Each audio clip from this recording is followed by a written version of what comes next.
Hello, I'm Esther Gitu. Welcome to Africa 54. Here's what's coming up. U.S. President Joe Biden signs legislation providing $95 billion in aid for Ukraine, Israel, and Taiwan. U.S. lawmakers look to ensure voter confidence by better policing artificial intelligence during this year's presidential campaign.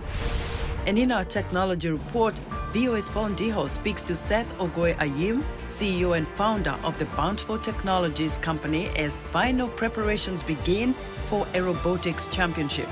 All this and much more coming up on today's Africa 54.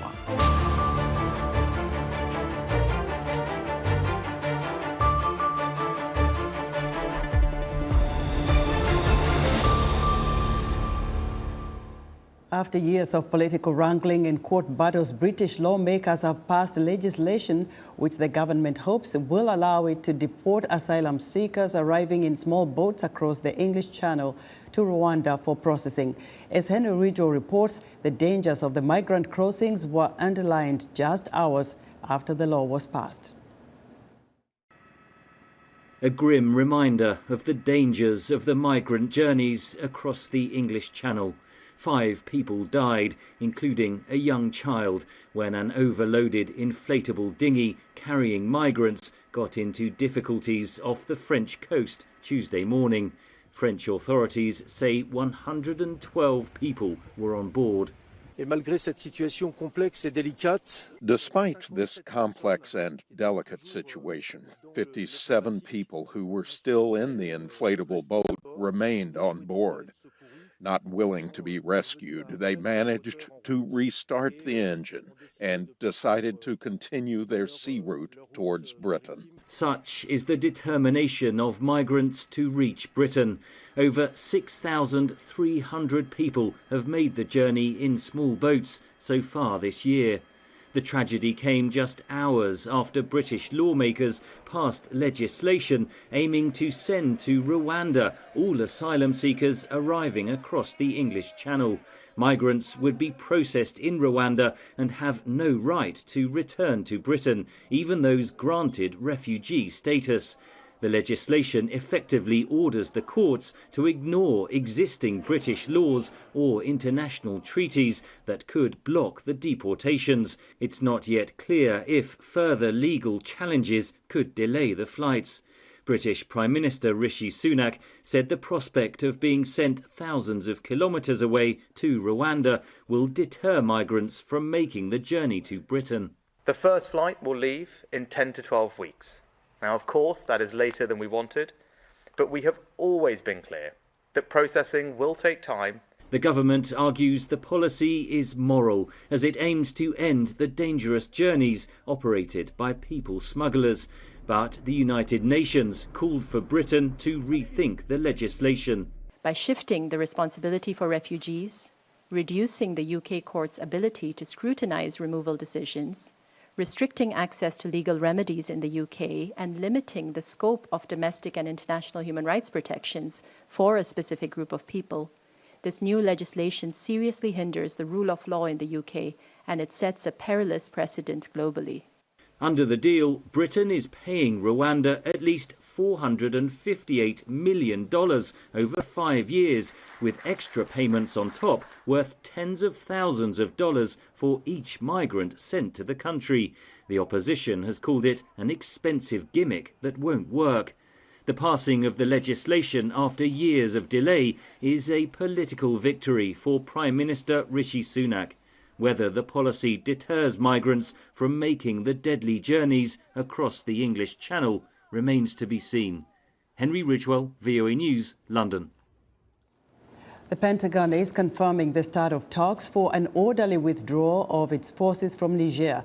This comes a month after the military junta called the U.S. military presence illegal. For more insight, VOA Pentagon correspondent Carla Bob joins us live from the U.S. military headquarters in Arlington, Virginia. Carla, have any U.S. troops already departed, and when are they expected to leave? Well, good evening, Esther. No, the answer to that is no. U.S. troops are still in Niger. There are roughly 1,000 troops still there, officials tell me. Remember, these talks are going to take several days, and then after these talks conclude, officials tell me it's going to take several weeks for an orderly withdrawal of U.S. forces to take out all of those troops from 2 bases and to take out drones and other military equipment and weapons from those bases. Officials are cautioning me that this is an amicable withdrawal. At this point, the U.S. and Niger are not at each other's throats here. They disagree on the future of Niger, and they've decided to part ways. So, Carla, how does this affect the U.S. counterterrorism mission in West Africa? Well, officials tell me this is a huge blow. It's no secret. This is a huge blow to the counterterror mission in West Africa. The United States has spent more than $1 billion, that is a billion with a B, in Niger in the last decade, building up 2 bases, putting drones in to help build the capacity for it to monitor these terror groups that have been spreading across the region, and also to build partner capacity, not just for Niger, but also the other countries in the Lake Chad Basin as well. So with the U.S. out, it is unclear what the future presence of the United States will look like in West Africa and how the counterterror mission will continue. And so how does this benefit anyone? Well, right now, clearly, the terror groups, Al-Qaeda, Islamic State, they're going to benefit from this when the U.S. is not there to help the countries in the region fight them. But in addition to that, we've already seen Russia is benefiting from this. They've already started increasing their military presence in Niger and their military cooperation with Niger. Iran is another benefactor. The junta in Niger has said that they want to supply Iran with uranium. Iran definitely wants their uranium, and the U.S. has said that's a red line for them. They're on the opposite side of that discussion with Iran, so Iran will definitely benefit. And I've been told by officials that China could likely benefit as well. They could see the U.S. departure as an opportunity to increase its military presence in the region in exchange for Niger's natural resources. You know, Carla, very quickly, what has the training done for Niger? You know, it just begs the question, why would they have to leave now? What were the junta people thinking about here? Well, the junta is clearly at odds right now with U.S. officials. They have acknowledged that the U.S. presence has been a help for several years. And let's not forget here, the irony of this is that the junta was saying that the security situation worsening was one of the reasons that they ousted the president. So now they're going to have a worsening security situation, and they won't have a big partner like the United States to help them out in the future, as long as the U.S. has to remove itself from the entire region. Wow, Carla, thank you so much for your reporting. VOA's correspondent Carla Bob reporting live for us from the Pentagon. For more perspective on the impending U.S. troops withdrawal in Niger, I'm joined live via Skype from here in Washington by Kwaku Nwoama, Professor of International Politics at American University. Professor Nwoama, what do you think led to Niger's junta to sever military ties with the United States? Well, thanks for having me on the show. I think that Niger is cleaning house, because remember, they also asked the French to leave, and UNDP is also out of the place. But I think that the way the United States reacted to the coup, which included continuous support for ousted President Bazoum and the imposition of U.S. sanctions on the coup makers, probably brought this issue to a board. They've also been claimed that the Americans were not very respectful in the negotiations that followed. But I seriously doubt that, because the United States has made a lot of serious investment in that country, and they wouldn't jeopardize that by being cavalier in the way they talk to the regime. You know, Professor, you come from Ghana, so you know the stuff that goes on around that neighborhood. We've seen a lot of coups happening there. But how will this withdrawal impact Niger's security? Oh, it's definitely going to hurt them in the short run. The Russians are moving in, and they are promising all kinds of assistance. But we should be very careful with what the Russians do, because Russia itself is bogged down in a war that it probably going to not be able to win immediately in Ukraine. And so as Russia spends more resources over there, I'm not sure it can step up and help Niger deal with all kinds of problems. Niger has all kinds of problems. Niger is one of the poorest countries in the world. You have 52% of the people living in extreme poverty. Over nearly 50% of children of school-going age are home.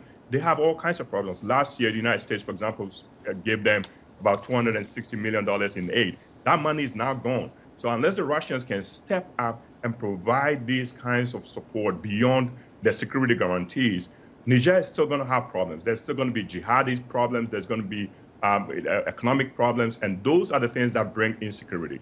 And so I think that in the short run, it feels good to see the Americans go, the French go, and all that stuff. But they are playing a very dangerous game. And very quickly, Professor, what do you expect out of this relationship between Niger and Russia? Well, so I just hope that the people that run Niger, Abdulrahmani Tiani and co, are making decisions that will benefit the Nigerian people and not decisions that benefit them personally. Because the problems are still going to be there. I don't know if the Russians can step up and help them deal with these stuff. If the Russians cannot provide that help, we're still going to see all kinds of problems there. And I just hope that as African countries rush to throw away old relationships, they are careful not to become pawns in a chess game involving the United States, China, and Russia. We have to act out of our own interest rather than playing to what others are telling us. Mr. Nuama, thank you very much for your insight. Kwaku Nuama is a professor of international politics at American University. U.S. President Joe Biden signed legislation into law Wednesday providing $95 billion in aid for Ukraine, Israel, and Taiwan after winning approval in the Senate late Tuesday. Tonight, after more than 6 months of hard work, many twists and turns in the road, America sends a message to the entire world. We will not turn our back on you. We tell our allies, we stand with you. We tell our adversaries, don't mess with us. We tell the world we will do everything to defend democracy and our way of life. This national security bill is one of the most important measures Congress has passed in a very long time to protect America's security and the security of Western democracy. Ukrainian President Volodymyr Zelensky thanked President Biden's Senate Majority Leader Chuck Schumer and Senate Minority Leader Mitch McConnell following the Senate approval. This act will not only strengthen the deterrence against authoritarianism in the West Pacific ally chain, it will also help ensure peace and stability across the Taiwan Strait, and also boost confidence in the region for the U.S.'s determination to safeguard freedom and democracy. So I would like to once again express my sincere gratitude to the U.S. Congress for using legislation to fulfill its commitment to Taiwan's security. U.S. President Joe Biden said in a statement shortly after the Senate vote that the United States could start sending weapons and military equipment to Ukraine this week. For more on the war aid package to be sent to Ukraine, Israel, and Taiwan, here's VOA's Paul Ndiho from Capitol Hill with the latest. Hello, Paul. Hello, Esther. What are you learning? What's happening at the Hill?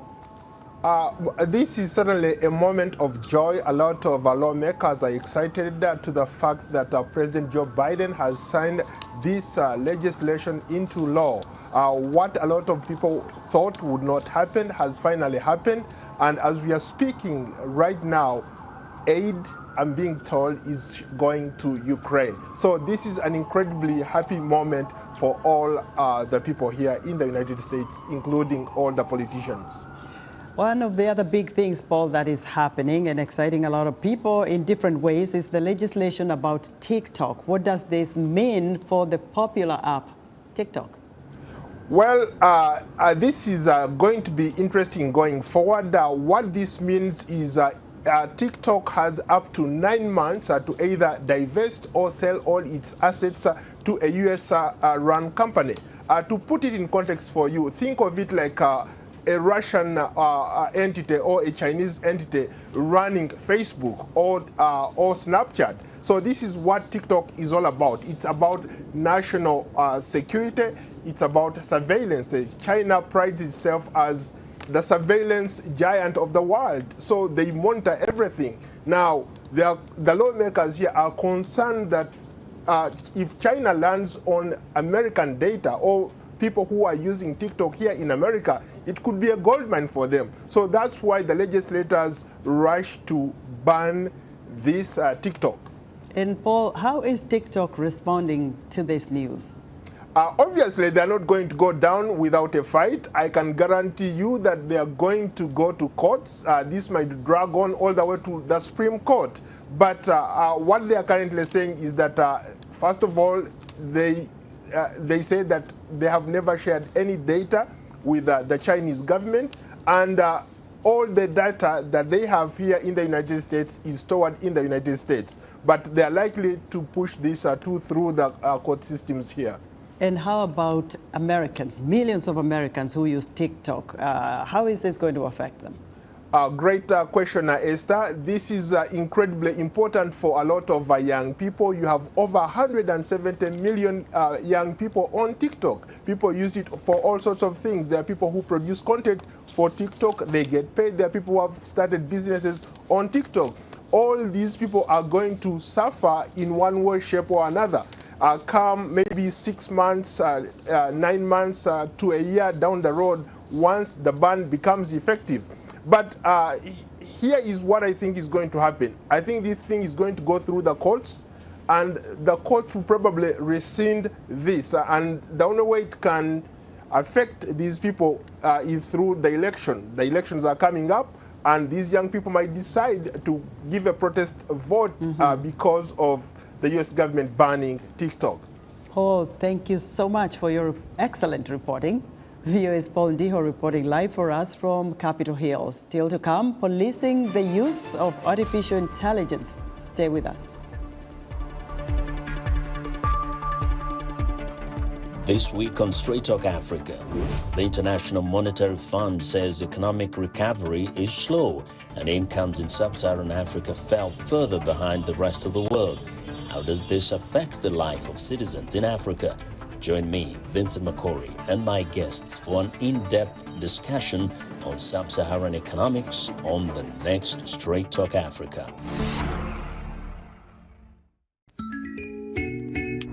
Why would a woman choose to be part of a polygamous union nowadays? Culture, economy, free will? And is this type of marriage beneficial to both women and men? On the next edition of Our Voices, we will explore the issue, ask questions, and hopefully get some answers. Join the conversation each week right here on Our Voices. In other news, roads turned into raging rivers and homes were swamped by muddy waters after rainstorms and flash floods wreaked havoc across the Kenyan capital, Nairobi, on Wednesday. Many parts of the country and the East African region have been lashed by relentless rains in recent weeks. The United States has slapped sanctions on leaders of militant groups over the taking of hostages, including Americans in West Africa, according to the Treasury and State Departments. The sanctions on leaders of the West African branch of Al-Qaeda and Islamist militant group Al-Murabitun come as Washington seeks to deter and punish detentions of U.S. citizens abroad. And a Moroccan court has extended a YouTuber's prison sentence to 4 years for defamation after he suggested links between a minister and a drug trafficking network, according to his lawyer. Mohamed Reda Taoujin was arrested and sentenced to 2 years in prison in February after the justice minister filed 2 complaints against him. Artificial intelligence surrounds U.S. political life from fundraising to campaign advertising. Some lawmakers are looking to better police the use of generative content in this year's presidential election, as they say it threatens voter confidence in what is real. VOA's Scott Stearns reports. So far, artificial intelligence in this presidential campaign has been most pronounced in the New Hampshire primary, where thousands of voters received a call from a voice sounding like Joe Biden telling them not to vote. Voting this Tuesday only enables the Republicans in their quest to elect Donald Trump again. The fake voice was made by Louisiana magician Paul Carpenter for $150. If anybody's looking for some kind of flag, not a false flag, but like a flag, a gameplay flag where something bad happened, and I'm the flag. U.S. Senator Richard Blumenthal says there's no time to wait for another flag. Disinformation and deepfakes are about to descend on the American public. The form of their arrival will be political ads and other forms of disinformation that are made possible by artificial intelligence. There is a clear and present danger to our democracy. At a Senate Judiciary Committee hearing on AI in this election last week, Senator Josh Hawley said it's time to act. The dangers of this technology without guardrails and without safety features are becoming painfully apparent. And I think the question now is that are we going to have to watch some catastrophe unfold? It's already possible to detect calls like the one in New Hampshire, says artificial voice generation developer Zohaib Ahmed. We believe that AI watermarking technology is a readily available solution that can already check the integrity of audio content. With that technology in place, what's lacking is regulation, says deepfake detection entrepreneur Ben Coleman. There's a really nice framework in both national and also state level regulations in the space. When you upload something on, for example, YouTube, it's checking for a few things. It's checking for violence, it's checking for underage imagery, it's checking for, are you uploading the latest Drake song? That's because of regulations. So to scan for generative media would just be another check within that same flow. The U.S. Federal Election Commission is considering rules that would prohibit using AI in ads to deliberately deceive voters. New Hampshire Secretary of State David Scanlon told the Senate committee that unchecked generative AI, like the fake Biden call, threatens voter confidence. The most fundamental important thing that I perceive in my role as Secretary of State is to make sure that an election is not messed up, that the voters believe and know that it was run fairly and accurately to the highest standards possible. And if we lose that, it will be very, very hard to get it back. In New Hampshire, lawmakers are working to require that political advertising within 90 days of an election disclose if audio, still images, or video have, quote, been manipulated or generated by artificial intelligence technology and depicts speech or conduct that did not occur. Scott Stearns, VOA News. VOA technology correspondent Paul Ndiho recently interviewed Seth Ogoy-Ayim, CEO and founder of Bountiful Technologies Company Limited and the Bountiful STEM Education Foundation in Accra, Ghana, to discuss their preparations for the 2024 Vex Robotics Championship in Dallas, Texas, from April 25th to May 4th. This competition is the largest robotics competition in the world. Competition is taking place in Dallas, Texas, from the 25th of April to the 4th of May. And this competition brings kids from all over the world. We are from over 70 countries and 800 teams coming together.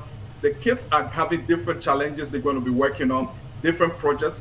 This year we have a competition called 4 volume, and then we, the kids, will build their robots. Like, for example, this is some of the robots the kids have built.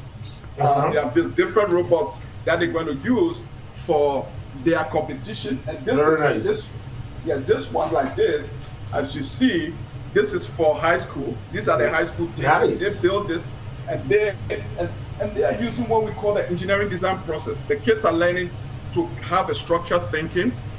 They are also learning from failure and also inclusion, learning to work with different students from different, because the team are comprised of students from all over the city, right? We do a national competition when we bring the student, and then they work on teams. And when they go to the competition in Dallas, Texas, they also pair them with alliance team from Korea. Like I said, we have Vietnamese and South Korean team, and some team from the US that we alliance with, and these kids are learning to become global citizens. At the same time, they're having fun in the process. The team that you have this week participating in this competition, what special skills do they have? Most of the kids, the big skill they have is critical looking at the problem, because the season, they will give you a problem for the season, and then they work on. So critical thinking ability. Another skill the kids have, which I'm amazed about, is persistency, they don't give up. Even if the robot breaks, they try to do that. Then they also programming. Most of the kids, the youngest is 3 years, the oldest is about 15 years in our program. These kids have leadership. When you see them, because our program, the instructors or the teachers or the facilitators just facilitate the learning. We are not so do what we give you the instructions, the kids take it and do it. So the ability to look at abstract stuff and make it tangible.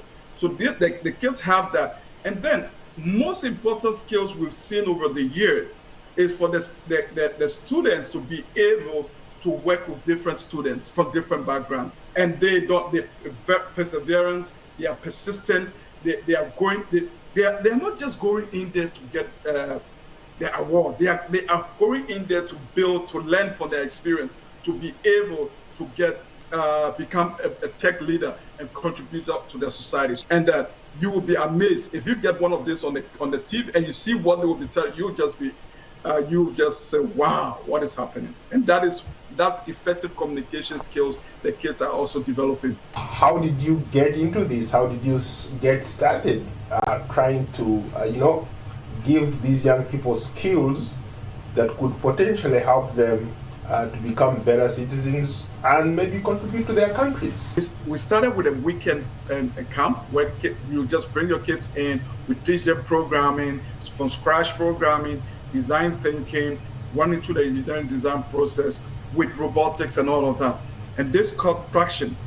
I remember that the director of education then heard about this. It was on Joy FM, and then she came toward the program. She said, "Oh, this is great.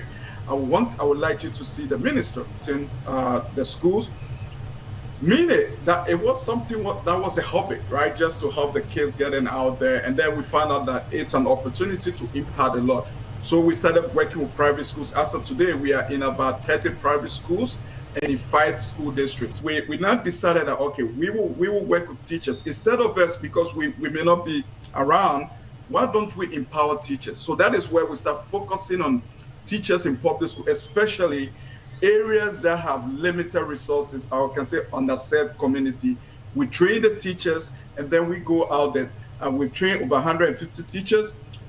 We've just this year we provided them with about 35 desktop computers, fully configured with offline materials for coding.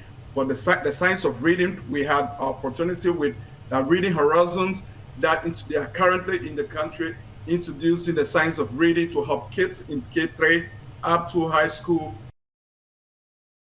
That was Seth Ogoy Ayim, CEO and founder of Bountiful Technologies and the Bountiful STEM Education Foundation in Accra, Ghana, speaking with VOA's Paul Ndiho. And that's our show for today. Be sure to watch Africa 54 on our website at voaafrica.com. From all of us here in Washington, thanks for watching.